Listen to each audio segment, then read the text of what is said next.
Sebagian besar di antara kita diselamatkan Tuhan melalui gereja Mawar Sharon pada saat mahasiswa baru.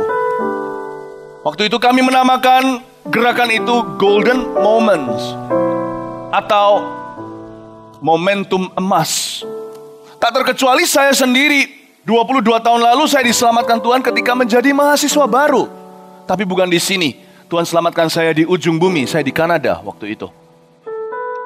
18 tahun usia saya serahkan hidup saya dan segenap hati kepada Tuhan. Jadi saya tahu bahwa Tuhan punya rencana buat setiap orang yang mahasiswa baru hari ini. Tapi Tuhan juga tidak tinggalkan mahasiswa yang lama. Anggur lama itu lebih mahal loh ya.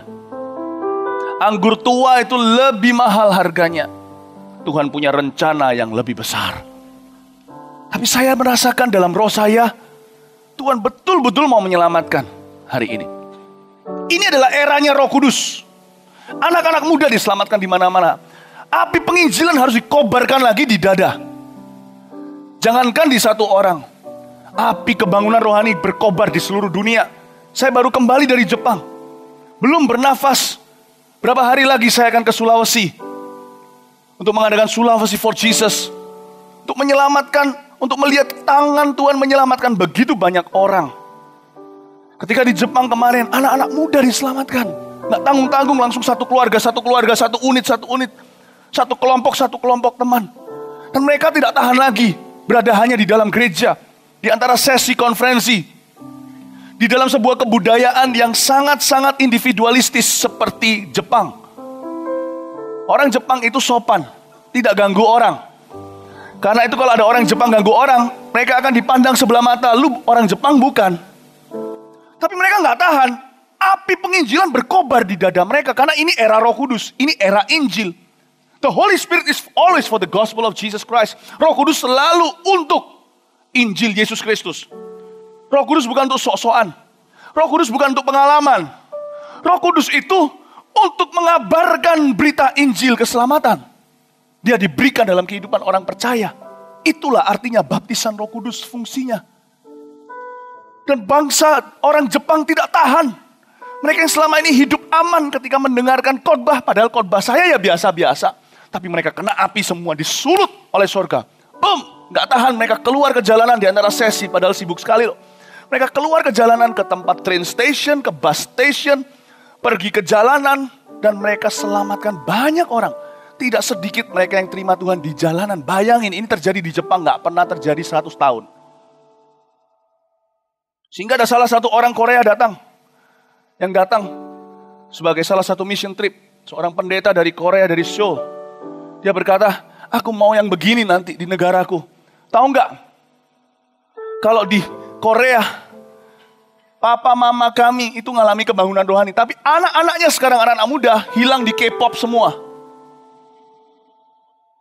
K-pop memang cakep-cakep, ganteng-ganteng. Tetapi yang ditawarkan oleh K-pop tidak lebih hanya cinta di dunia ini. Atau apa yang dipandang oleh mata yang sedap dilihat oleh manusia. Tetapi mereka tidak mengajarkan yang namanya kasih yang kekal. Tidak ada keselamatan di dalamnya. Maka pendeta Korea ini gak tahan, dia berkata, kalau Tuhan izinkan saya coba buka jalan. Saya akan datang ke Indonesia dulu karena saya sudah mendengar tentang kebangunan rohani yang terjadi di sana. Dan setelah itu 2016 Tuhan kehendaki, kita bawa kebangunan rohani yang saya lihat di Jepang, yang saya dengar dari Indonesia, langsung ke Korea. 2016, 2015 akan ada All Japan Youth Revival Conference di Tokyo. 2016 All Korean Youth Revival Youth in Seoul, Korea. Tapi tidak bisa melewati dulu, catat di agendamu. Bulan September tahun 2015, betul Anda tidak salah mendengar, September 2015 yaitu tahun depan. Kita harus adakan segala kegerakan dari utara ke selatan, harus lewat pusat. Dari barat sampai ke timur lewat Surabaya. Kita akan adakan National Youth Conference AOG sedunia di Surabaya. Come on!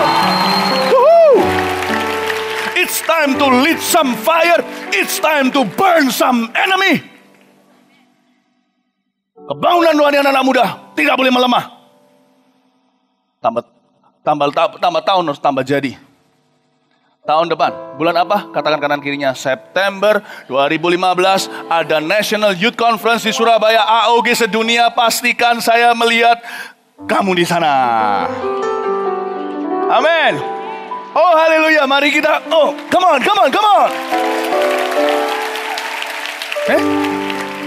September 24 sampai 26. Katakan lagi, lupa tanggalnya tadi. Beritahu, 24 sampai 26 September ya. Haleluya. Oh puji Tuhan. Mari kita sekarang baca Alkitab, oke? Tuhan kasih saya satu pasal untuk saya bagikan kepada kalian. Pagi tadi saya dapat rema ini. Kisah Rasul pasal 1. Kita akan pesta Roh Kudus di sini.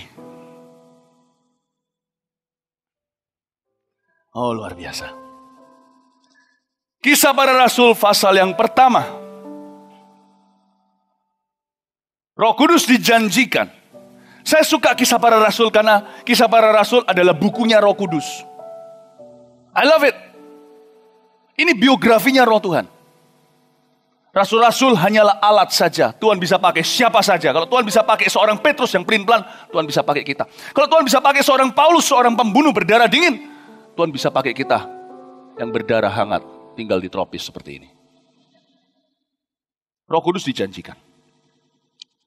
Ayat pertama, hai Theophilus, dalam bukuku yang pertama, aku menulis tentang segala sesuatu yang dikerjakan dan diajarkan Yesus. Sampai pada hari ia terangkat. Sebelum itu ia, yaitu Yesus, telah memberi perintahnya oleh Roh Kudus kepada rasul-rasul yang dipilihnya. Kepada mereka, Yesus menunjukkan dirinya setelah penderitaannya selesai. Di kayu salib maksudnya. Dan dengan banyak tanda, Yesus membuktikan bahwa dia hidup. Selama 40 hari ia berulang-ulang kali menampakkan diri dan berbicara kepada mereka tentang kerajaan Allah. Berhenti di sana. Saya suka sekali, kenapa? Saya butuh Roh Kudus. Karena kalau bukan karena Roh Kudus, saya gak akan bisa kenal Yesus secara penuh dan secara lengkap. Siapa yang kenal Allah kecuali Roh Allah? Sama seperti siapa yang kenal diri kita kalau bukan diri kita sendiri. Siapa yang tahu manusia kalau bukan rohnya sendiri? Roh Kudus itu diberikan dalam hidup kita. Adalah supaya kita mengenal Tuhan Yesus lebih dekat. Lihat ya, orang yang tidak pernah dijamah Roh Kudus, mereka kenal Tuhan hanya secara teologia. Secara otak belakang jadi orang Farisi dan ahli Taurat. Lihat ya, orang yang gak kenal Yesus bisa tahu banyak tentang kekristenan tapi gak ada perubahan hidup. Tahu tentang Yesus, tapi tidak kenal Yesus dari dalam. I love the Holy Spirit. I need Him more and more. Dia yang mengubah hidup saya. Dia membuat saya tahu pengorbanan Yesus itu berharga. Jadi, jangan pernah kalau saya berkata ini adalah eranya Roh Kudus berarti Tuhan Yesusnya disisihkan. Enggak, malah justru Tuhan Yesus ditegakkan. Bahkan waktu Yesus berdiri, saat suatu hari ada ada perayaan Pondok Daun. Tuhan Yesus berdiri di depan umum, dia berkata, kalau hatimu percaya, kalau hatimu haus, Roh Kudus akan diberikan, dicurahkan kepadamu. Dari dalam dirimu akan mengalir aliran sungai kehidupan memancar sampai hidup kekal. Itu bicara tentang proses kelahiran baru oleh Roh Kudus sampai kita betul-betul menjadi seorang saksi Tuhan. Lalu dikatakan di dalam kurungan, apa yang namanya? Brackets. Tanda kurung, kurungan. Di dalam tanda kurung dikatakan yang dimaksudkannya ialah Roh Kudus. Karena Roh itu belum diberikan karena Yesus belum ditinggikan. Karena Tuhan Yesus belum diangkat ke sorga maksudnya. Lihat itu. Ada korelasi dekat antara seseorang yang penuh dengan Roh Kudus dengan meninggikan Yesus. Jadi I love it. I love the Holy Spirit. Karena ketika Roh Kudus betul-betul hadir, Yesus akan sangat ditinggikan. Dan dimengerti oleh semua orang. Dan Theophilus adalah, sebenarnya ini kisah Rasul ini adalah ditulis kepada seorang pribadi namanya Theophilus. Kisah Rasul ditulis oleh Dr. Lukas. Seorang yang profesinya medis. Seorang yang berpikir logika. Tapi luar biasa, hatinya diubah oleh Roh Allah. Seorang yang kayak begitu biasanya jadi ateis. Dia jadi seorang yang sangat penuh Roh Kudus. Dan kisah para Rasul ini Dia mencatat tentang karya-karya Roh Kudus lewat hamba-hambanya. Ditulis kepada seorang Theophilus secara profetik bicara tentang kita. Sekalipun ini surat kepada seorang pribadi, tapi akhirnya menjadi firman Allah bagi kita semua. Theophilus, siapa di sini ada yang namanya Theophilus? Itu nama artinya bagus. Theophilus artinya sahabat Allah. Isn't that good? Yang mirip dengan Theophilus versi wanita adalah Ruth. Artinya a beautiful friend. Halo Ruth, siapa di sini namanya Ruth? Ya, oh halo, hai Ruth. You're beautiful and you're my friend. Jadi kita semua ini kisah Rasul ini semuanya ditulis kepada sahabat-sahabatnya Roh Kudus. Roh Kudus tulis surat kepada kita sahabat-sahabatnya. Apa artinya menjadi sahabat Allah? Munculkan yang saya persiapkan di sini, Yohanes 15, nggak usah dibuka. Ini adalah firman bonus, ayat-ayat tambahan.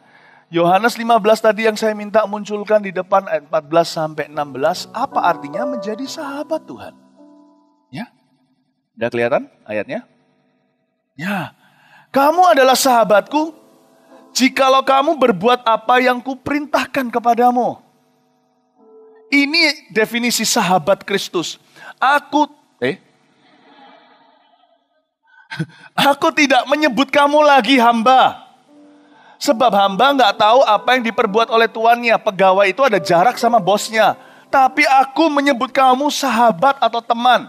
Karena aku telah memberitahukan kepada kamu segala sesuatu yang telah kudengar dari Bapakku. Apa kelebihan seorang sahabat karib? Kita bisa curhat. Tuhan itu curhat sama kita, tahu gak? Makanya orang-orang yang dicurhati Tuhan pasti muncul beban bagi yang terhilang. Pasti membara api untuk penginjilan. Gak mungkin tidak, karena Tuhan kita adalah Injil. Yesus Kristus is the gospel. Lanjutin. Ayat 16.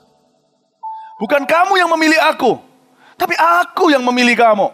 Dan aku, Yesus, telah menetapkan kamu supaya kamu pergi dan menghasilkan buah. Buah di sini bukan buah-buahan dan tanam-tanaman. Buah di sini adalah jiwa-jiwa. Dan buahmu itu tetap. Ini bicara tentang kehidupan yang kekal. Supaya apa yang kamu minta kepada Bapakku dalam namaku diberikannya kepadamu. Luar biasa. Matikan. Ayat 14 tadi kan bunyinya apa? Kamu adalah sahabatku kalau kamu melakukan perintahku. Ayat 16 diakhiri dengan kata-kata, ini perintahku. Kamu pergi menghasilkan buah, buahmu tetap. Supaya apa yang kamu minta kepada Bapa diberikan kepadamu. Mau tahu perintah Tuhan di situ adalah amanat agung maksudnya? Kita sahabat gak sahabat sama Tuhan itu tergantung bagaimana respon kita sama Injil Tuhan. Apakah kita memberitakan atau tidak? Kita gak memberitakan Injil, kita tetap masuk surga gak? Masuk. Karena kita diselamatkan dengan cuma-cuma kalau kita percaya Yesus. Tetapi kalau kita mau sungguh-sungguh berteman dengan Tuhan, kita pasti akan memberitakan Injilnya kepada sesama kita. Jadi hai Theophilus, hai sahabat Kristus, kepadamu kutuliskan surat ini. Tuhan sedang berbicara kepada kita semua hari ini. Tuhan mau kita gak jadi jemaat biasa. Tuhan gak mau kita jadi anak muda rata-rata. Tuhan mau kita jadi sahabatnya, temannya. 22 tahun yang lalu Yesus mengulurkan tangannya kepadaku. Dia berkata, Philip Mantova, maukah kamu menjadi sahabatnya Allah? Saya berkata, aku tidak layak Tuhan, aku melayakkanmu. Tuhan, aku adalah seorang yang najis bibir. Aku tinggal di antara orang-orang yang najis bibir. Tuhan berkata, no problemo, tidak masalah. Aku ambilkan satu batu bara dari mezbah Allah di sorga. Dan akan kukirimkan malaikatku untuk melekatkan yang namanya batu bara dari tempat kudusku itu ke mulutmu. Maka kamu hari ini menjadi orang yang dilayakkan. Ya Tuhan, mampukan aku. Lalu Tuhan berkata, siapakah yang akan pergi untuk aku? Siapakah yang kuutus? Ini aku, utuslah aku. Yesaya menjadi sahabat Tuhan. Nabi-nabi perjanjian lama menjadi sahabat Tuhan. Rasul-rasul perjanjian baru menjadi sahabat Allah. Semua karena Injilnya. Saya mau beritahu sama kalian semua. Tuhan masih mencari sahabat hari ini. Dapatkah dia menemukan di AOG sini? Theophilus di sini, meskipun ditulis pada satu orang, tapi sebenarnya ini secara profetik bicara tentang setiap kita yang rindu dipakainya. Kita lihat ayat 4. Pada suatu hari ketika ia makan bersama-sama dengan mereka, ia melarang mereka meninggalkan Yerusalem. dan menyuruh mereka tinggal di situ menantikan janji Bapa yang demikian katanya. Telah kamu dengar daripadaku. Sebab Yohanes membaptis dengan air, tapi tidak lama lagi kamu akan dibaptis dengan Roh Kudus. Tuhan itu setia. Kalau Dia utus kita, kita akan dibaptis di dalam Roh Kudus-Nya. Tuhan tidak pernah menyuruh kita melakukan sesuatu, tapi tidak memberi kita alatnya. Saya percaya Roh Kudus diberikan dalam kehidupan kita dalam kepenuhannya, supaya kita memberitakan Injil secara efektif. Kita lihat ayat 6. Yesus terangkat ke sorga. Maka bertanyalah mereka yang berkumpul di situ. Ini berhenti sebentar di ayat itu. Sebelum kita baca mereka ngomong apa nih murid-murid Tuhan ini. Saya waktu baca gini agak gumun sebenarnya. Ini ada pembicaraan antara Tuhan dan murid-muridnya. Tuhan bilang A, mereka responi B. Mereka nggak nyantol kata orang Surabaya. Nggak connect. Tuhan bicara tentang membaptis mereka dengan Roh Kudus dengan tujuan memberitakan Injil. Pikiran mereka belum sampai ke sana, dasar orang Galilea. Coba lihat ayat 6 sekali lagi. Maka bertanyalah mereka yang berkumpul di situ. Tuhan, maukah engkau, harusnya loh ya, maukah engkau memakai kami masa ini? Tapi Tuhan, dia gak berkata gitu. Tuhan, maukah engkau pada masa ini memulihkan kerajaan bagi Israel? Atau kerajaan kami? Jawab Tuhan Yesus ayat 7. Engkau tidak perlu mengetahui masa dan waktu yang ditetapkan Bapa sendiri menurut kuasanya. Berhenti di sana. Roh Kudus berbicara kepada murid-muridnya. Engkau tidak perlu menanyakan itu. Karena murid-muridnya hanya peduli membangun kerajaan mereka sendiri. Tuhan bicara tentang kerajaan Allah, pikiran mereka duniawi. Padahal kalau mereka mau nurut, mereka akan diberkati. Karena ada ayat yang berkata, kamu tidak perlu bangun kerajaanmu. Bangunlah kerajaanku dulu. Dan carilah kebenarannya. Maka semuanya akan ditambahkan kepadamu. Luar biasa, janji itu setia. Tuhan bicara sama kita untuk kita utamakan kerajaan Allah dan kepentingannya. Apalagi yang penting kalau bukan Injil. Yesus sendiri berkata, makan minum aja gak sepenting itu. Padahal makan minum adalah kebutuhan dasar. Waktu Tuhan Yesus mau dikasih roti sama murid-muridnya, ketika dia duduk di sebelah sumur di Samaria, murid-muridnya kembali mau kasih dia makanan. Tuhan berkata, aku gak mau makan. Apakah ada seseorang sudah memberimu makan? Tuhan berkata, padaku ada makanan yang kamu tidak kenal. Makananku ialah melakukan kehendak Bapa dan menyelesaikan pekerjaannya. Maksud Yesus apa? Barusan dia nginjil, memenangkan satu jiwa. Dan orang Samaria wanita yang punya 5 suami itu kembali ke kampung halamannya, satu Samaria terima Tuhan. Bayangin gak sampai Yesus harus tinggal di sana beberapa hari. Jadi Samaria itu diselamatkan bukan zamannya Filipus yang pergi ke sana. Lalu terjadi kebangunan rohani sekota, orang lumpuh berjalan segala. Sebelumnya Yesus sudah menanam benih. Itu makanannya. Membawa kabar baik kemana-mana. Membawa Injil ke semua telinga. Menuntun setiap jiwa ke kaki Allah.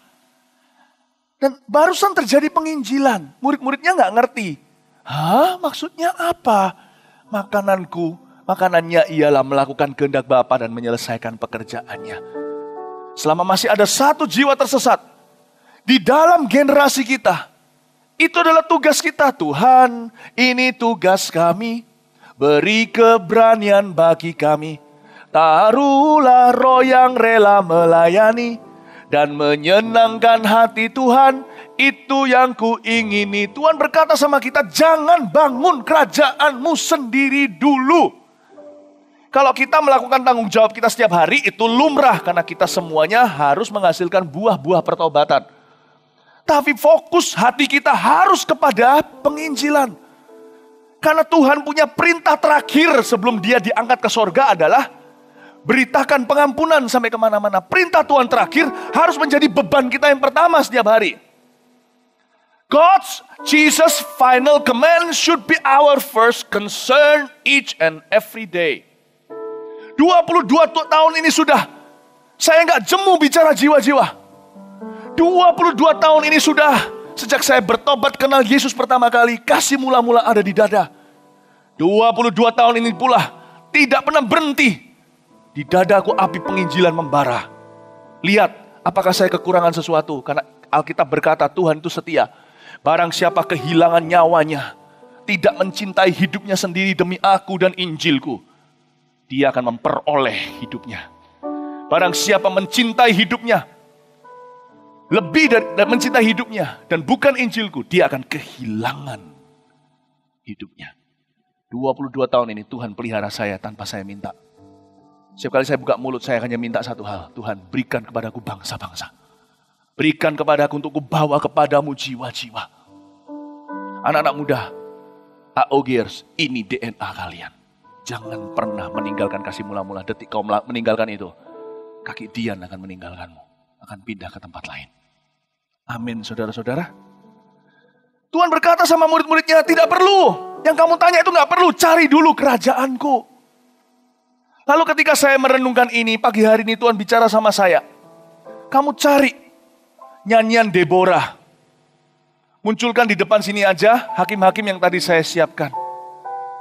Pada suatu hari, ketika terjadi peperangan rohani di zaman perjanjian lama, peperangan Allah bagi bangsa Israel, ada 4 suku yang tidak meresponi Injil saat itu.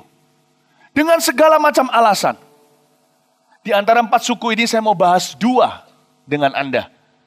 Saya mau tunjukkan apa maksudnya firman Tuhan yang berkata, barang siapa mencintai nyawanya akan kehilangan nyawanya. Penduduk pedusunan diam-diam saja di Israel. Ya, mereka diam-diam sampai engkau bangkit, Deborah. Bangkit sebagai ibu di Israel. Selalu ada orang pertama yang taat kepada Allah, yang menjadi inspirasi bagi semua.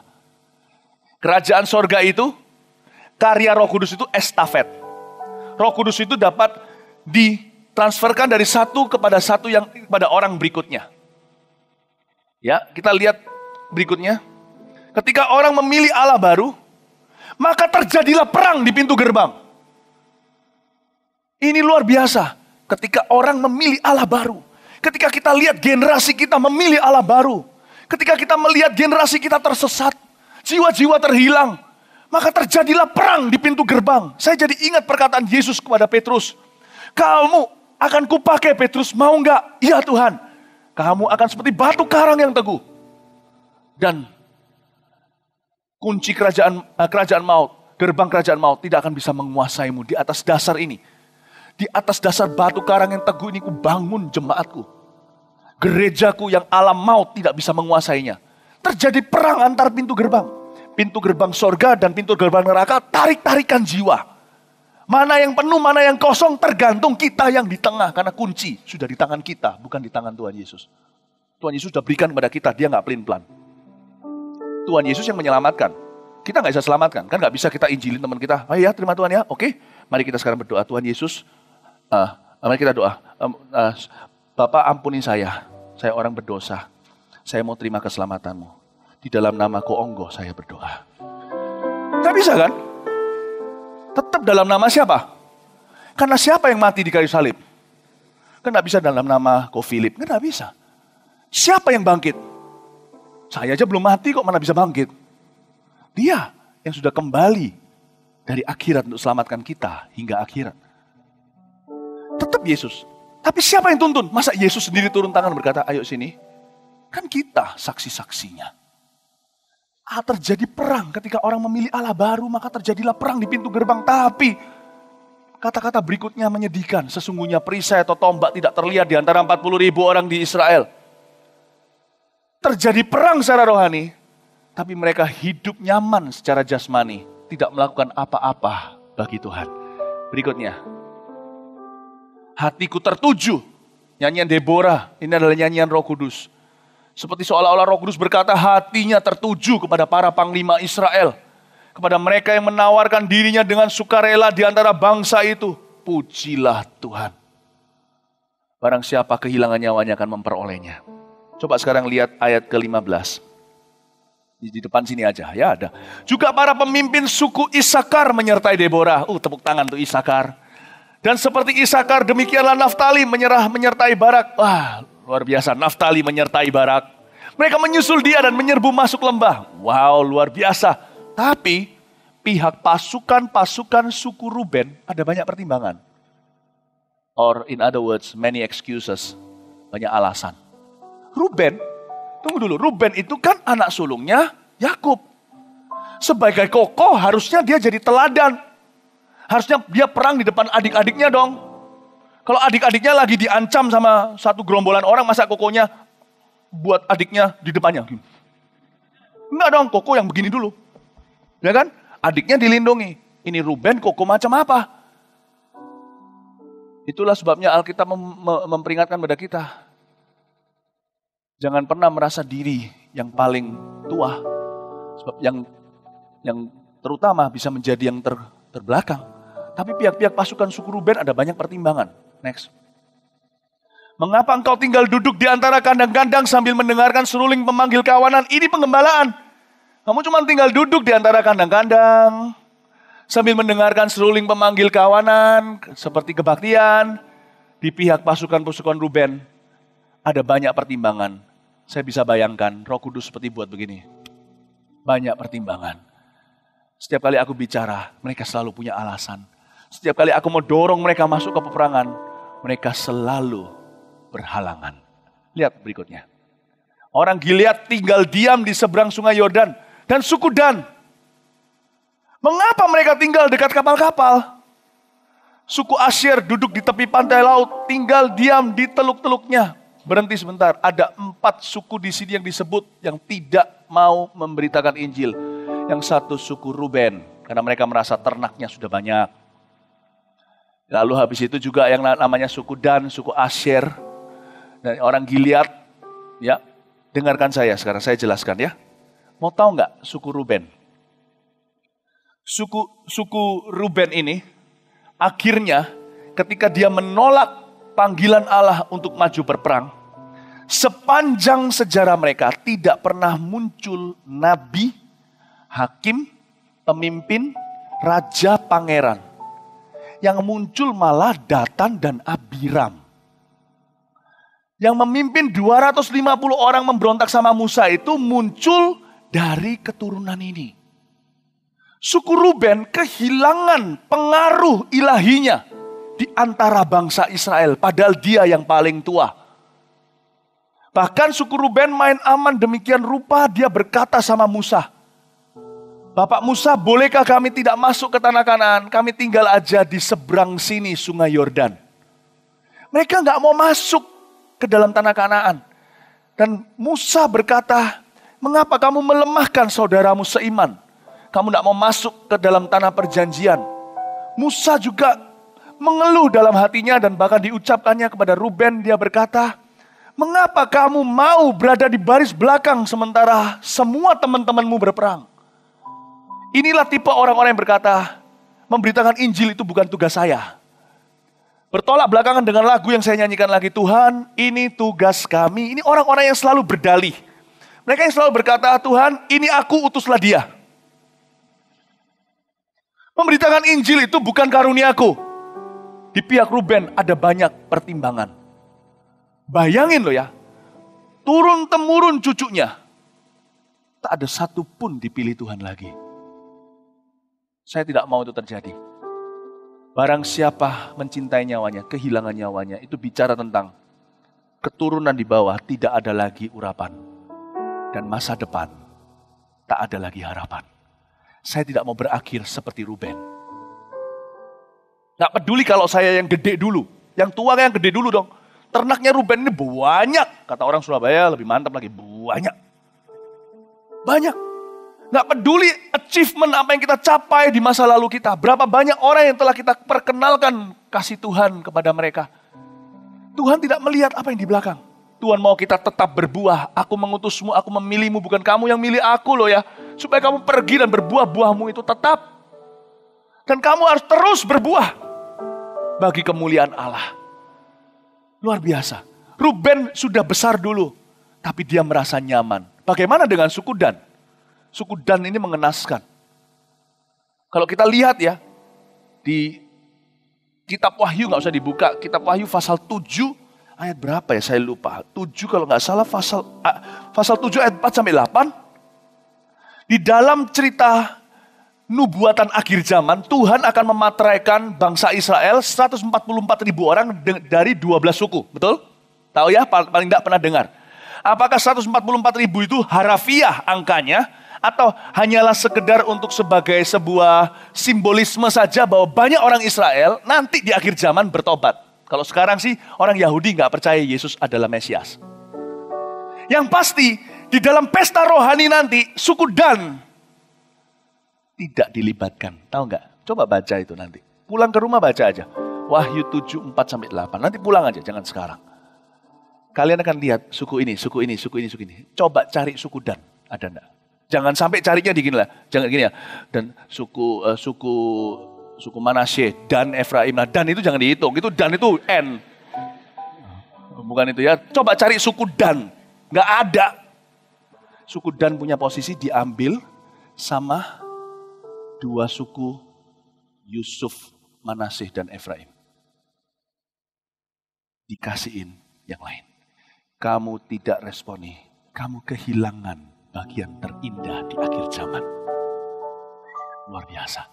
Saya melihat itu, my goodness. Di dalam nyanyian Deborah. Makanya Tuhan berkata sama murid-muridnya waktu itu. Itu tidak perlu. Tidak perlu, jangan bangun kerajaanmu sendiri.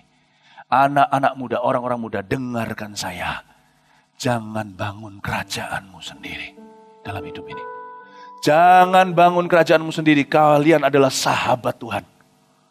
Jangan sia-siakan.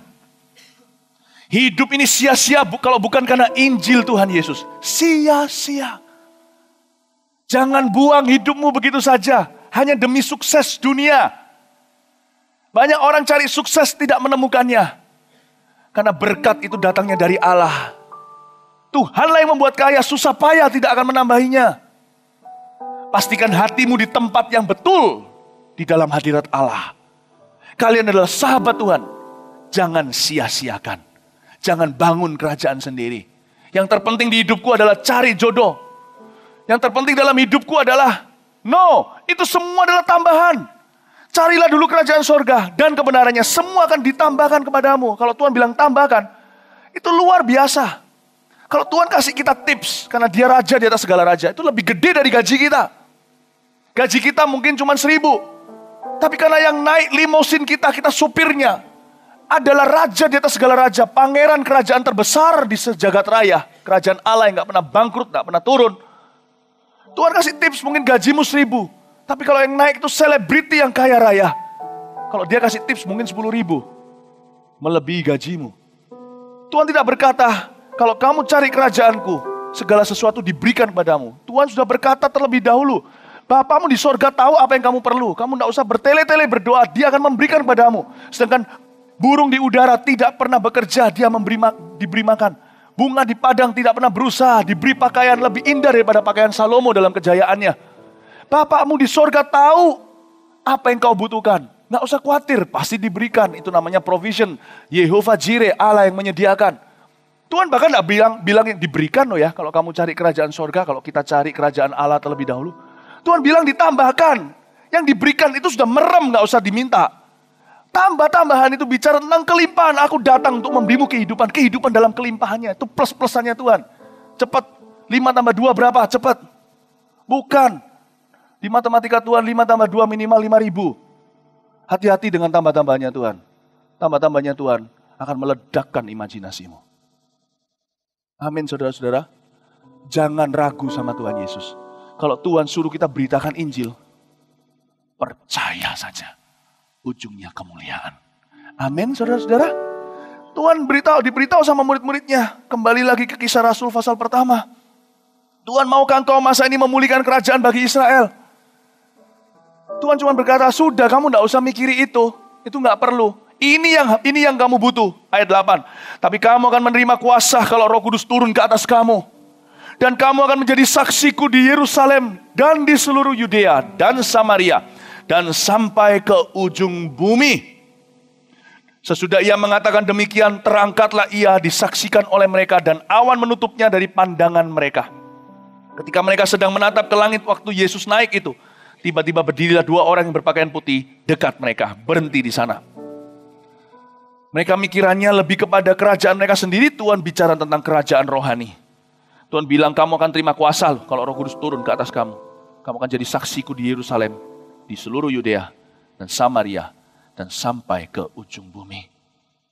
Tuhan memberi mereka tugas yang mulia. Kamu tidak usah terlalu mencampuri urusan ini itu. Lakukan aja yang paling urgent atau yang paling darurat, yaitu beritakan Injil. Di samping tanggung jawab pribadimu setiap hari, ini yang kamu perlu. Beritakan Injil ke segala makhluk. Aku akan menyertaimu. Dan saya memberitahu kepada Anda sesuatu yang sangat unik. Tuhan bilang, kamu akan jadi saksiku di mana? Yerusalem. Saya mau tanya, murid-murid Tuhan ini orang mana? Tak satu pun orang Yerusalem. Jadi ayat ini kalau diartikan, Tuhan kalau harus pakai saya, harus pakainya saya mulai di keluarga saya. Itu enggak 100% tepat. Kalau Anda dari Bojonegoro, Anda datang ke Surabaya sekolah kuliah, berarti Tuhan akan pakai saya di Bojonegoro? Enggak. Begitu urgentnya, daruratnya Injil, Tuhan pakai, enggak tunggu Anda kembali mudik ke tempat asal Anda. Di mana Anda ditempatkan, di situ Allah mulai. Yesus bicara sama segerombolan orang-orang Galilea. Semua murid Yesus itu dari Israel Utara. Yerusalem itu di selatan. Tapi karena posisi mereka berdiri mendengarkan ini, mereka berada di kota suci Yerusalem, maka Tuhan berkata, kamu harus mulai dari mana kamu ditempatkan. Nggak usah tunggu pulang ke kos-kosan. Bisa saja nanti keluar di parkiran, Tuhan akan pakai. Atau selesai ibadah, di sebelahmu ada orang yang nggak kamu kenal, mahasiswa baru. Kamu bisa beritahu sama dia, maukah hari ini kamu menerima Tuhan Yesus? Luar biasa loh. Padahal ini orang-orang Galilea. Mereka tuh nggak punya koneksi di Yerusalem. Saking nggak punya koneksinya, mereka itu menyembunyikan diri di atas loteng, tutup pintu, ketakutan. Orang Galilea tuh minder semua. Kalau kalian pernah ke Israel akan tahu. Galilea adalah tempat orang-orang yang agak miskin. Profesinya rendahan, tidak berpendidikan. Orang-orang di atas sana nelayan. Di bawah sana semuanya adalah ahli-ahli Taurat. The thinkers atau cendekiawan bangsa itu ada di selatan. Yerusalem dipenuhi dengan orang-orang yang belajar. Orang-orang yang lebih kaya, tempatnya lebih elit. Waktu Tuhan ngomong begini, mereka nggak ngerti. Kami orang Galilea, engkau pakai kami di Yerusalem. Siapa yang mau dengarkan kami?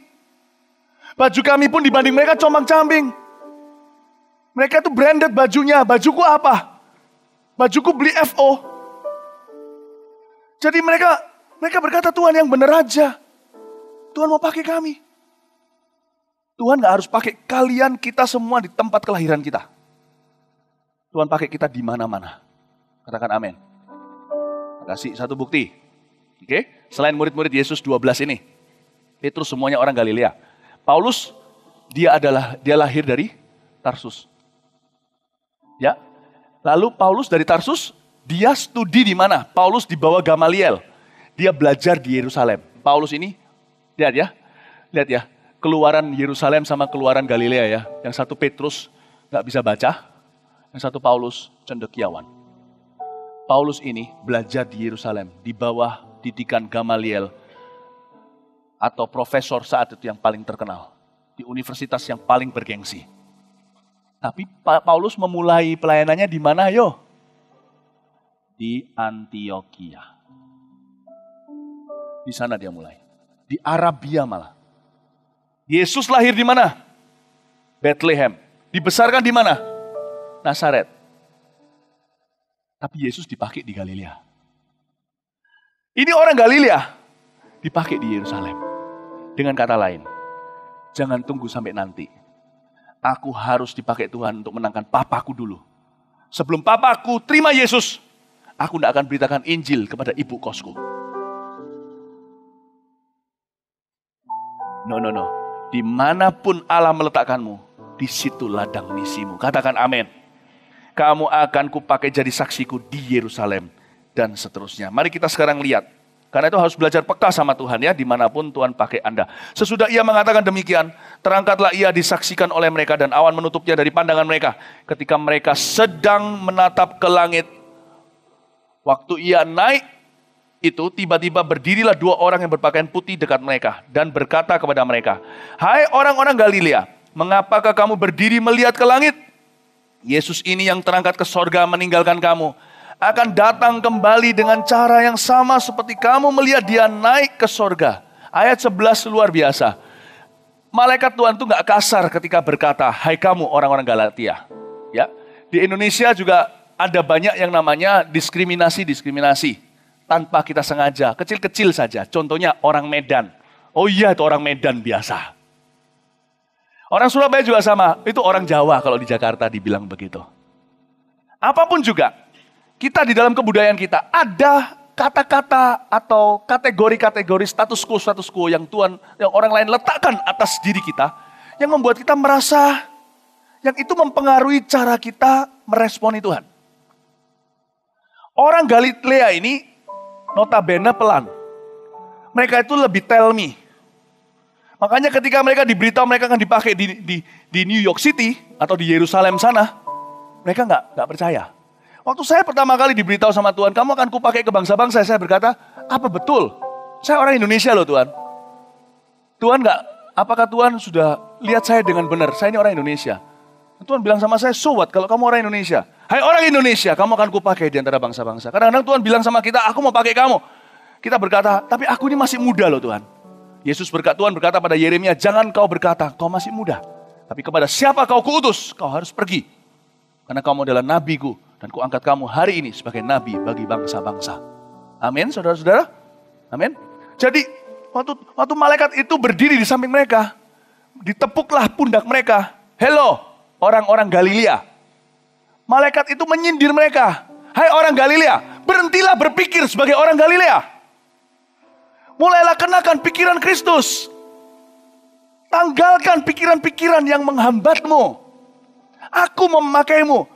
Kalian orang Galilea ini selalu satu langkah lebih telat. Waktu Tuhan Yesus diangkat ke sorga, naik. Mereka masih liatin begini. Bayangin. Padahal Tuhan Yesus sudah mendahului mereka. Tuhan Yesus sudah pergi di depan mereka. Mereka selalu satu telat. Gini, banyak orang itu mengikut Tuhan dengan cara yang salah. Saya tunjukkan sekarang mengikut Tuhan itu bukan begini. Kalau kita bilang mengikut Tuhan. Yesus bilang sama Petrus, "Petrus, follow me. Ikut aku." Ikut itu kan begini di belakangnya. No. Mengikut Tuhan seperti ini, itu cara perempuan Taliban. Di Jepang dulu juga wanita-wanitanya selalu harus berdiri cara osin jalannya pelan. Di belakang suaminya, tidak boleh banyak bicara. Mengikut Tuhan itu tidak begitu. Saya diberi pengertian yang baru waktu saya baca ini. Mengikut Tuhan, cara perempuan kerajaan. Yang saya maksudkan bukan wanita atau pria, tetapi gereja. Harus ada di sampingnya. Tuhan itu bergandengan satu level dengan kita. Berjalan bersama. Bukan di belakangnya. Mengerti maksud saya? Tuhan tidak mau kita selangkah lamban. Tuhan begitu cepat. Berapa banyak di antara kita kalau Tuhan mau pakai kita selalu berkata, "Nanti Tuhan, tunggu aku layak dulu. Jangan lamban." Kalau Tuhan mau pakai kita, ayo beritakan Injil kepada keluarga. Kita berkata, "Tapi nanti Papa tidak akan mau terima." Bapak, ibu saudara dari kemarin terus Bapak, ibu saudara. Saudara-saudara, waktu kita membuat satu alasan, kita langsung akan ketinggalan jauh dari Tuhan. Make no excuse. God wants to walk with you side by side. And our God is moving fast. Allah berjalan dengan cepat. Dia bergerak dengan sangat cepat. Amin, saudara-saudara. Tuhan mau isi beberapa orang hari ini dengan Roh Kudus. Tapi sebagian di antara kita masih diikat tradisi. Tapi aku gak pernah lihat yang begini. Dulu selama aku bergereja di kampung halamanku, aku gak pernah lihat begini. Hello, Tuhan tidak harus ikut tradisi kampung halamanmu. Saya masih ingat tahun 92 waktu saya pertama kali diekspos dengan karya Roh Kudus, saya terkejut.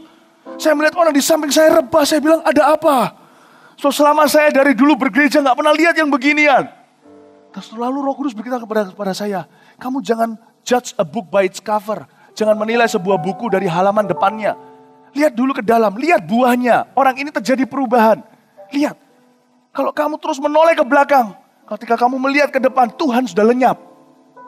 Kalau Tuhan sedang bergerak, cepat tangkap apinya. Kalau Tuhan beritahu kepada kita kanan, cepat kanan.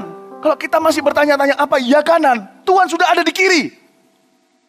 Kalau Tuhan bilang, ayo cepat susul aku di kiri. Saya bilang, tunggu Tuhan ya, aku masih sibuk Tuhan. Pada waktu Anda melakukan itu, Tuhan sudah ada di atas. He's moving fast. He's moving fast. There is revival. You must not be slow. What slows us down, apa yang membuat kita lemah, apa yang membuat kita pelan, lamban, adalah alasan. Stop making excuses, young people. Stop making excuses. Saya ikut Tuhan. Tuhan itu lemah lembut. Tapi Tuhan itu saya akui. Cepat, lebih cepat dari F1. Lebih ganteng dari FC. He is quick. He is so quick. You want to know why he is quick? The time is short. Mau tahu kenapa dia cepat? Waktunya sudah singkat. Jangan kaget setelah saya khotbah hari ini. Kalian keluar mulai akan dengar suara Tuhan. Orang itu beritahu sama dia. Beritahu saya Injil. Kita gak beritahu. Akibatnya bisa fatal buat orang itu. Saya pernah ngalami itu. Saya lamban sebentar. Orang itu dicuri setan. Dia bunuh diri. Dan dia mati. Saya punya penyesalan saya. Dan saya mengerti kalau Tuhan bicara. Jawaban saya hanya satu. Yaitu ya. Ku jawab ya. Saya mau beritahu sama kalian semuanya. Jangan sampai malaikat tepuk pundak kita dan berkata, hai orang Indonesia, kenapa kamu lamban? Jangan sampai Tuhan suruh seorang malaikat tepuk kita dan berkata, hai anak muda, kenapa kamu berpikir demikian? Apa yang kamu pandangi di atas sana? Tuhan sudah gak ada. Barusan 5 menit Tuhan diangkat ke sini. Di depan saya. Iya tahu, itu 5 menitmu. Tuhan bisa kemana-mana dalam 5 menit. Sudah waktunya kamu ke Yerusalem. Yudea, Samaria, ujung dunia. Jangan pandang ke langit saja. Ayo, hus, pergi. Tuhan baru diangkat. Kan lumrah. Kita lihat. Oh, 500 orang. I miss you. Oh, bye. Malaikat langsung bilang, hayya Galilea, orang Galilea, hayya orang Galilea. Dia noleh. Tuhan sudah gak ada di sana. Nanti akan kembali, tapi kamu sudah mati. Di mana Tuhan? Di mana Tuhan? Cepat pergi. Dia sudah di ujung bumi. Maka Thomas pergi ke India. Tahukah Anda? Maka yang namanya Markus, yang menulis kitab Markus, Yohanes Markus menyebabkan perpecahan yang membuat akhirnya Paulus dengan Barnabas itu pisah kerja, pergi ke Itali. Badannya sekarang ada di Venice. Petrus langsung pergi ke Dorcas. Paulus langsung ke Roma. Tuhan sudah gak ada di langit itu loh, di atas, bukan di langit, Tuhan ada di sorga. Udah gak ada di atas itu. Padahal baru 5 menit dia take off. Udah gak ada. Di mana? Dia ada di ujung bumi. Jangan liatin di atas langit, dia ada di mana? Dia ada di sebelahmu. Dia ada di universitasmu. Dia ada di rumahmu, dia ada di kos-kosanmu. Cepat kejar Tuhan ke sana. Tuhan mau melakukan suatu perkara. Dan Tuhan mencari seorang teman untuk kerjasama. Yaitu sahabat-sahabatnya. Tuhan sudah gak ada. Jangan liatin ke atas. Saya kasihan dengan orang-orang yang waktu naik airport. Lalu habis itu pesawatnya naik. Keluarganya dari kaca.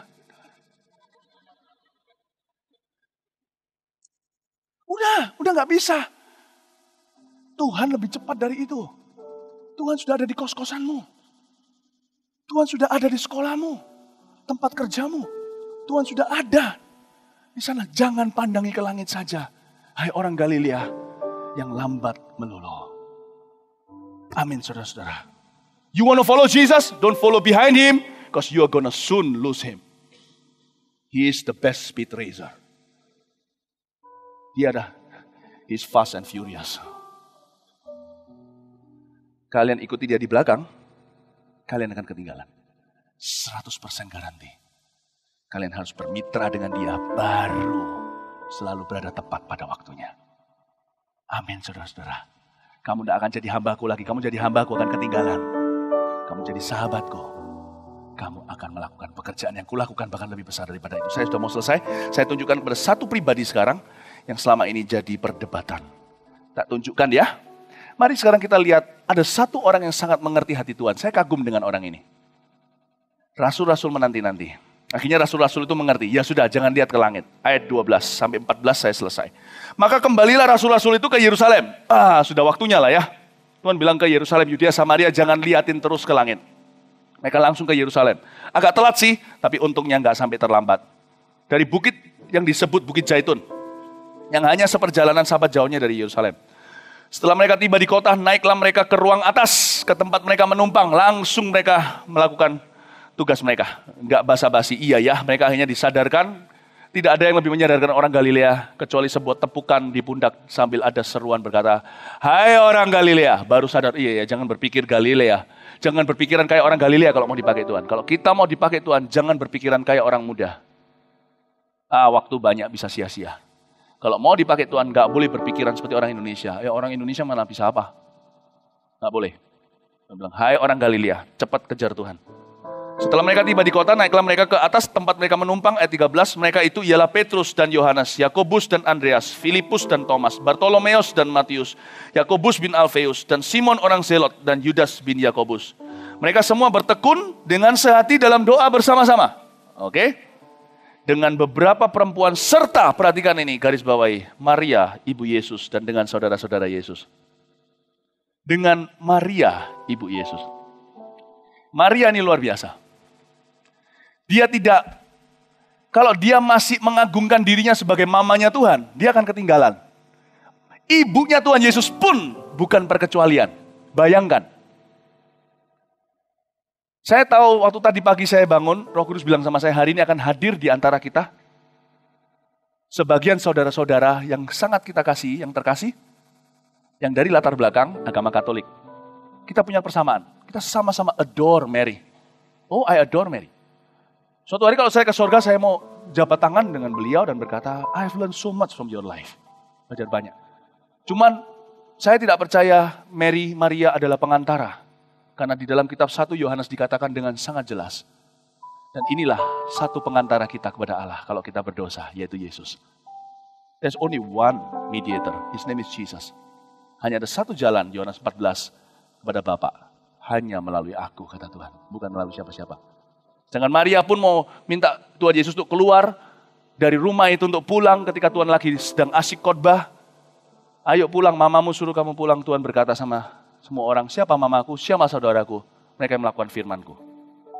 Maria aja gak bisa keluarkan Tuhan Yesus dari ruang itu, karena Tuhan Yesus itu berdaulat, dia Tuhan. Oke? Jadi saya mau jelaskan dulu, tapi Maria ini luar biasa. Maria tidak salah dengan terjadinya penyembahan di seluruh dunia terhadap dia. Maria kalau tahu, ibu Maria pasti akan sedih. Sama dengan kalau saya tahu di luar sana ada orang, karena saya dipakai Tuhan, di luar sana ada orang doa di dalam nama saya pasti akan sedih, karena itu bukan pengajaran saya. Kalau di luar sana ada yang menyembah saya pasti sedih. Saya tidak mau demikian, saya tahu saya hamba. Tapi saya mau ajak Anda belajar satu hal. Ibu Maria ini betul-betul adalah seorang sahabat Roh Kudus. Dia tidak mengeluhkan dirinya sebagai mama Tuhan. Sebagai ibunya Tuhan pun bukan perkecualian. Dia tidak berkata, aku kan yang melahirkan Tuhan. Dia langsung berpikir, next apa yang harus aku lakukan? Dia langsung ikut loh ya.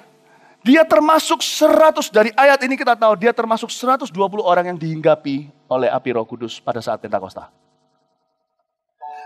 Berapa waktu yang lalu? 33 tahun yang lalu, sebelum hari itu, dia melahirkan seorang Yesus. Dia tidak mau berkata, sudah selesai tugasku. No, kalau dia begitu, dia akan ketinggalan dari Tuhan Yesus yang dia lahirkan. Karena Tuhan Yesus yang dia lahirkan sekarang bukan orok atau bayi di palungan, tapi sekarang jadi Tuhan yang mau memakai kita semua. Dia gak mau ketinggalan dengan Tuhannya Yesus. Yang secara fisik dia lahirkan di Bethlehem. Pinjem perutnya. Aku gak mau ketinggalan. Ya so what kalau 33 tahun lalu aku melahirkan Yesus. Sekarang aku mau turut melahirkan gereja. Ketika tiba Pentakosta, gereja pertama lahir. Salah satu sidik jari pendiri daripada gereja mula-mula adalah Mary. Adalah Maria. Luar biasa loh. Dan dia adalah salah satu dari orang perempuan-perempuan yang menanti-nantikan janji Bapa. Maria luar biasa. Dia salah satu dari 120 orang yang terus berpartner dengan Roh Kudus. Dia berkata, aku lahirkan Yesus, itu selesai. Sekarang Tuhan, what's my job next? Tugasku apa berikutnya? Orang seperti Maria ini pahlawan iman. Dia tahu bagaimana ngikut Tuhan. Amin. Amin. Saya mau kayak Maria. Kalau saya sukses, saya tidak mau tinggal dalam sukses saya. Kalau saya sudah melakukan sesuatu pekerjaan yang luar biasa, saya mau berkata, sudah saya tanggalkan di belakang saya kemuliaan bagi Allah. Apa tugasku berikutnya? Beritahu padaku. Beritahu sama saya, di mana Yesus sekarang berada. Aku akan ke sana. Kenapa saya kemarin ke Jepang? Karena di dalam kehidupan saya, in my life, my Jesus was in Japan last week. So I had to go there and meet him. Di dalam hidup saya, Yesusku di Jepang minggu lalu. Saya harus ke sana. Saya harus ke sana. Saya harus taat. Meskipun Yesus ada di dalamku, dia ada di mana-mana. Tapi saya tahu, dia sedang bergerak ke Jepang. Saya harus ikut. Tapi dalam hidupmu, bukan demikian. Panggilan kita beda-beda. Sampai waktu saya di Tokyo, saya berkhotbah, saya ingat satu grup orang. Ada di antaranya yang mau bunuh diri, nggak jadi bunuh diri. Terima Yesus, saya masih ingat dia naik ke atas sempoyongan di dalam hadirat Allah. Dipenuhi Roh Kudus, saya langsung tahu, aku bersama Yesus. Saya langsung tahu minggu lalu, aku memang harus ada di sini hari ini. Karena orang ini gagal bunuh diri. Coba bayangkan. In my life, Jesus was in Japan last week. I had to be there. In your life, where is Jesus now? Go find him. No, go partner with him. Bermitralah dengan dia. Amin. Mari kita semua bangkit berdiri. Thank you Jesus. Oh haleluya Tuhan Yesus.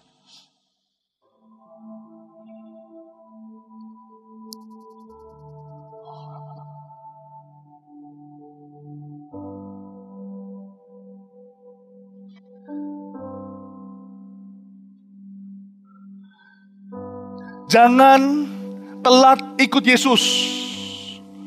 22 tahun lalu ada panggilan altar call ke depan. Pendeta yang berkhotbah waktu itu berkata, Yesus menunggumu di depan.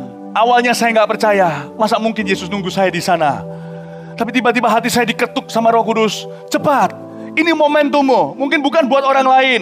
Buat orang lain hanya sekedar hari ini hari Minggu. Bagi kamu ini hari keselamatanmu. Saya masih ingat, saya maju ke depan. Saya masih ingat maba mahasiswa baru tahun-tahun yang lalu. Bagaimana tempat ini sampai atas mimbar ini loh, penuh dengan orang berlutut mahasiswa baru. Ketika saya beritahu sama mereka, kalau kamu mau tahu Yesus ada di mana, kalau kamu mau ikut dia, cepat maju ke depan karena Yesus sekarang menunggumu di depan sini. Saya mau beritahu yang sama kepada kalian. Yesus menunggumu di depan sini.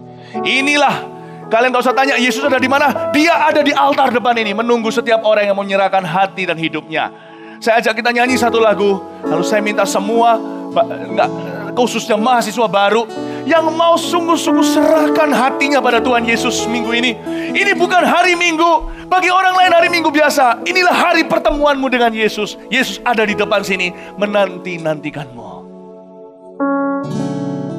Hari Minggu itu, 22 tahun yang lalu, saya tahu, sekalipun Yesus ada di mana-mana, dia ada di depan sana.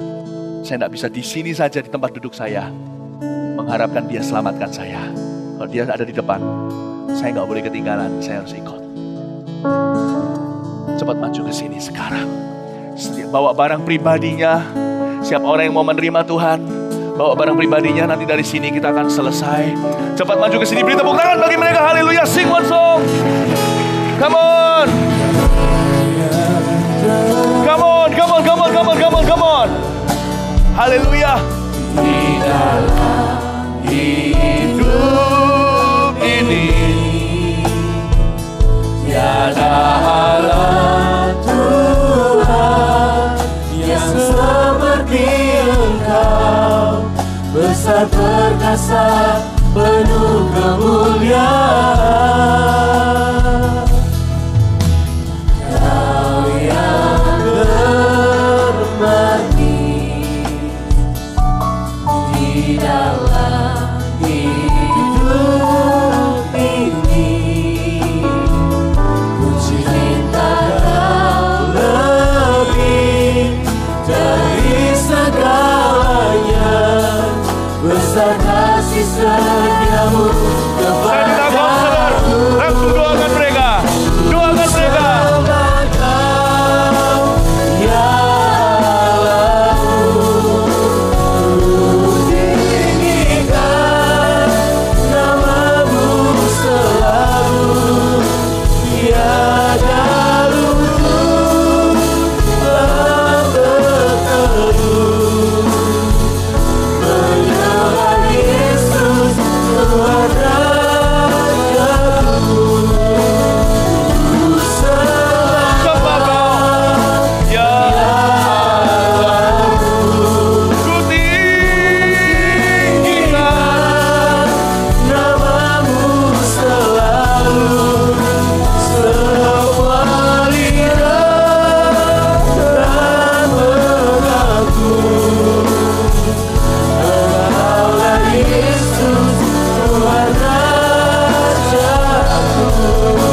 anggota CG yang sudah kenal dan melayani Tuhan. Jangan kita bertanya Tuhan ada di mana. Tuhan ada di sekeliling Anda. Tahukah sebagai gembala yang mencari satu domba yang tersesat yang terakhir itu. Saya minta kalian tidak ada yang menghadap ke depan. Lihat kanan kiri ke belakang. Tanya orang sekelilingnya, apakah kamu domba yang tersesat itu?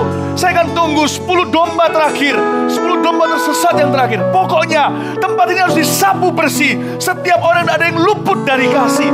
Saya minta kalian mulai bekerja sama dengan Tuhan Yesus. Mulai tanya kanan kirinya, tanggalkan gengsimu. So what kalau kita ditolak? Tanya sama orang sekelilingnya, apakah kamu domba tersesat terakhir itu? Yesus ada di sekeliling kita. Dia sedang berjalan ke kanan ke kiri. Dia sedang mencari domba terakhir itu. Dia tinggalkan 99 untuk satu yang terakhir itu. Kita akan nyanyikan lagu ini. Saya minta kalian cari orang itu. Tanya kanan kirinya, apakah kamu sudah terima Yesus? Apakah kamu hari ini mau kembali sama Tuhan? Tanya. Kalau perlu kalian barengi orang itu maju ke depan. Saya tunggu 10 orang terakhir. Bagi saya bukan angka dan jumlahnya. Bagi saya adalah persentasinya.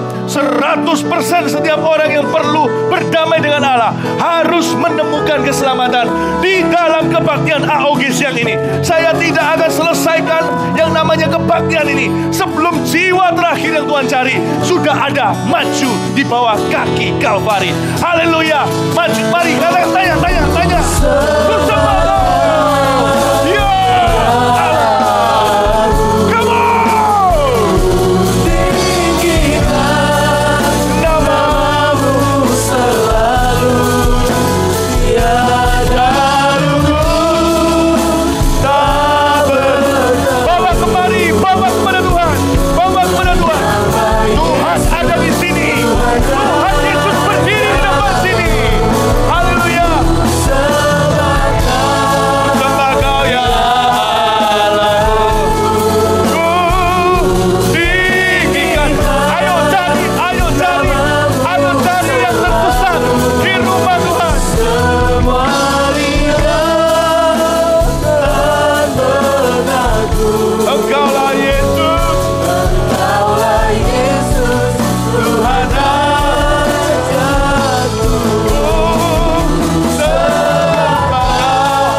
siang hari ini bukanlah urapan pengajaran, tapi urapan kebangunan.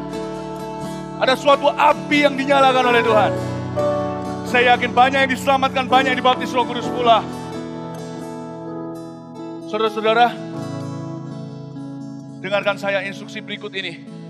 Sama pentingnya. Kalian yang belum dibaptis selam. Seperti saya waktu kecil, umur 6 tahun, saya dibaptis percik. Bukan metodenya yang membuat perbedaan, tapi hatinya, saya nggak mengerti. Sedangkan firman Tuhan berkata, kalau kamu lahir baru, Kisah Rasul 2 ayat 38 berkata, berilah dirimu dibaptis pula dalam nama Yesus, kalau memang dosamu sudah diampuni. Saya merasakan ada urapan kebangunan, bukan urapan pengajaran siang hari ini. Ada suatu kebangkitan dari orang-orang mati. Roh kita yang mati, yang kering sekarang diairi. Coba saya tanya sekarang dengan cepat aja, angkat tangan. Siapa yang barusan menerima karunia bahasa lidah pertama kali, angkat tangannya. Coba, yang barusan menerima pertama kali, angkat tangannya. You look. Haleluya. Saya tahu ada sesuatu yang dibangkitkan. Kalau kalian belum dibaptis, kalau jadi kalian, saya nggak mau ulur lagi. Saya mau mengambil suatu pendirian teguh atas keselamatan yang saya terima. Saya mau betul-betul mendapatkan pengakuan dan mengakui di depan manusia iman yang tumbuh di hati saya. Saya akan cemplung ke air siang hari ini. Sekalipun kalau basah tidak disediain pakaian, aku nggak peduli. Saya tidak mau dihalangi dengan perkara duniawi. So what kalau basah? So what kalau masuk angin? Saya anak muda, saya nggak takut. Semuanya saya masuk karena taat pada firman Allah. Tapi puji Tuhan, semua sudah disediakan, pakaian dalam maupun luar. Saya dorong kalian yang belum dibaptis selam, cepat dibaptis hari ini. Kalian bisa ikuti tulisan ini, dibaptis sebentar lagi. Dan kita bisa, bahkan kalau bisa, sekarang saya minta kalian berdiri, ikuti aja, turun sekarang. Gak apa-apa kan, barang-barang pribadi udah dibawa kan tadi saya minta. Mari semua berdiri tadi. Yang maju ke depan, maju ke depan. Yang maju ke depan tadi berdiri tempat berdiri. Semua berdiri. Oke, ikuti pelang baptis ini, boleh sekarang ya, Mimi, monggo Mimi. Ikutin aja sekarang. Ya, kamu jadi pemimpin upacara. Pimpin mereka turun ke bawah, domba-domba Tuhan yang berharga ini. Ikuti orang itu tadi. Baptis, ikuti saudara kita ini yang baptis. Cepat turun. Kalian akan dilayani di sana, sekalipun kalau kalian sudah dibaptis, kalian akan dipilah-pilah sesuai kategori, dilayani dengan baik. Ikuti sana, ikuti tangan saya arah ke sana. Turun dari tangga itu ke bawah, supaya kalian bisa di-follow up, dilayani sebelum kita akhiri ibadah ini. Gak apa-apa, doa berkatnya adalah doa lanjutan di bawah. Silakan ke bawah. Sekarang, everybody don't be afraid. Ikut aja. Come on. Go. Haleluya. Siapa diberkati Tuhan hari ini? Amin. I am a friend of God. Haleluya. Kasih tepuk tangan untuk Tuhan Yesus. Kita harus layakan karena satu orang teman kita sekarang di dalam Tuhan. Haleluya. Sama-sama teman. Ikuti sana.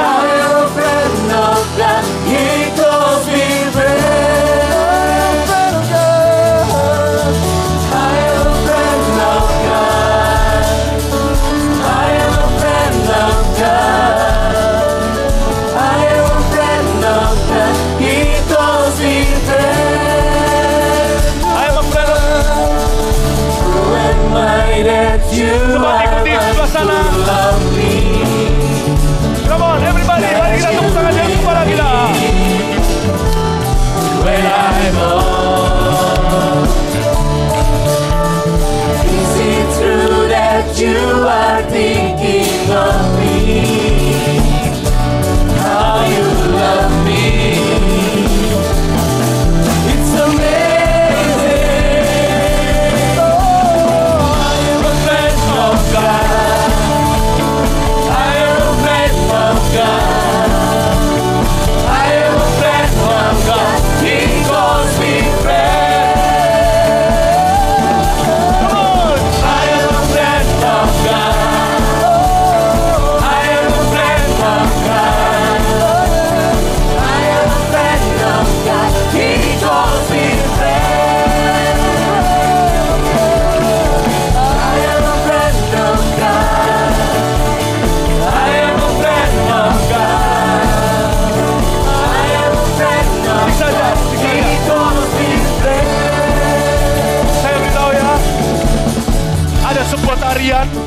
Yang selalu dilakukan oleh sahabat Tuhan. Saya ajari kalian. Saya gak pinter nari, tapi saya tahu gimana jadi sahabatnya. Jadi saya tahu tarian ini. Ikuti saya, gampang sekali. Inilah tarian Roh Kudus. Seperti ini. Come on, lompat, lompat, lompat, lompat, lompat. Jump, jump, jump, jump, jump, jump, jump, jump, jump, jump, jump. La la la la la la la la. Come on,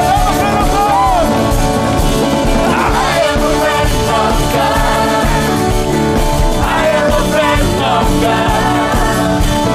I am a friend of God. Because He was His friend. Everybody. I am a friend of God. I am a friend of God. I am a friend of God. Because His friend. Go, go, go, go. I am a friend of God. I am a friend of God. I am a friend of God. He calls me friend. He calls me friend. He calls me friend. He calls me friend. He calls me friend. Haleluya. Haleluya. Haleluya.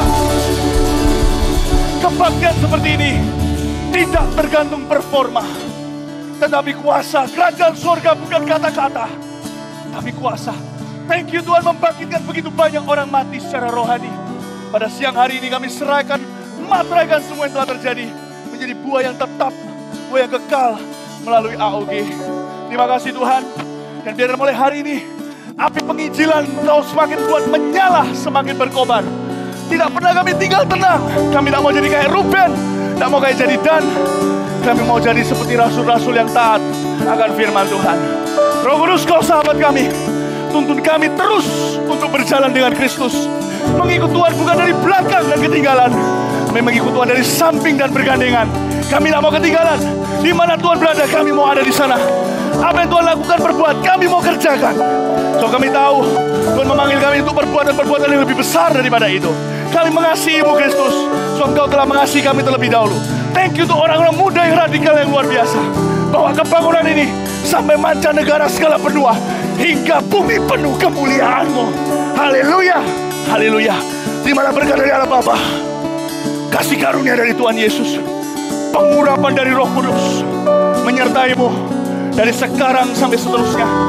Aku tidak mengutus-Mu untuk pulang, tapi mengutus-Mu untuk pergi dan menghasilkan buah, dan buah-Mu itu kekal tetap, supaya apa saja yang Kau minta kepada Bapa diberikannya kepadamu. Pergilah sampai ke Yerusalem, Yudea, Samaria, kemanapun Tuhan tuntun, dimanapun Kau berada, sampai ujung dunia mendengar akan nama yang ajaib dan wonderful itu, nama Yesus melalui hidupmu. Terima kasih Tuhan. Berkati Army of God. Cintai mereka. Gendong terus ya Tuhan. Bimbing dengan tongkat-Mu, bukan karena tongkat gembala manusia. Terus bawa kami naik, bukan turun. Bukan jadi ekor, tapi jadi kepala. Sampai Tuhan datang, Tuhan semakin nyata di dalam visi gereja ini.